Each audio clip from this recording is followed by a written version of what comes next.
Monsieur Carpentier, bonjour. La question rituelle, c'est pouvez-vous vous présenter succinctement? Eh ben, je suis auteur de romans policiers, plutôt romans policiers historiques, dont La Source Bleue des Sorcières de Gréas.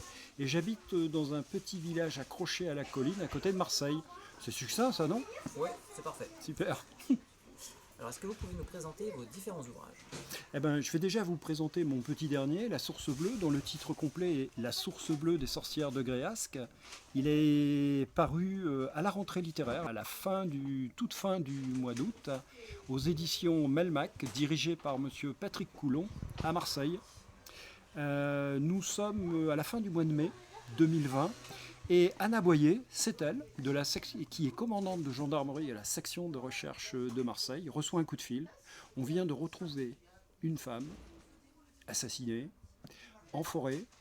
Son corps repose sur un pentacle composé d'ossements celtes découverts la veille par des archéologues.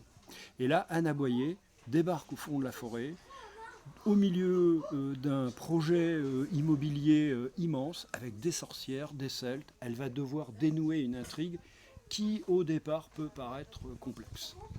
Ça. Est-ce que vous souhaitez parler du... Oui, avant était parue la crypte de Saint-Maximin.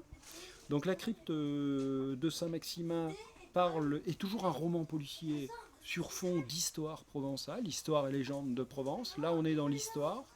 Une vieille dame est retrouvée dans la crypte, morte, et elle prétendait avoir découvert un secret sur la vie de Marie-Madeleine.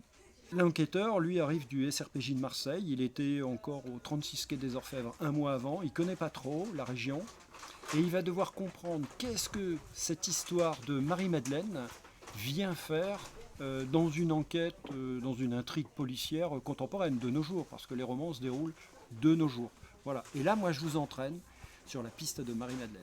On va passer aux trois coups de cœur.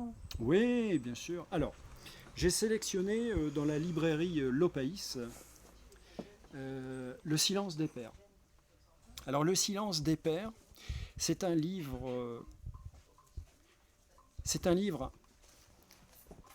qui repose sur un drame.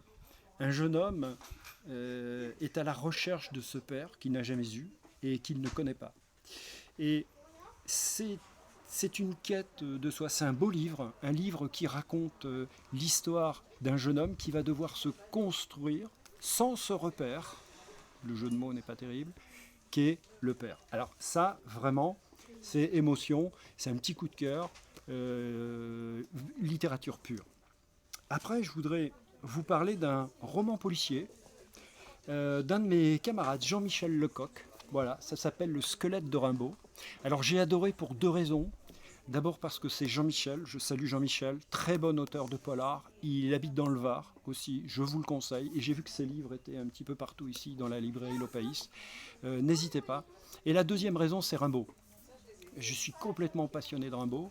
Et là, dans les Ardennes, à Charleville-Mézières, on décide de faire une exposition sur Rimbaud. Et puis, il y a un élément nouveau. Alors, je ne vais rien vous dire, mais si vous aimez le polar, si vous aimez Rimbaud, Jean-Michel le fait rebondir, le polar et Rimbaud, de façon extraordinaire. Ça vaut vraiment le coup d'aller voir.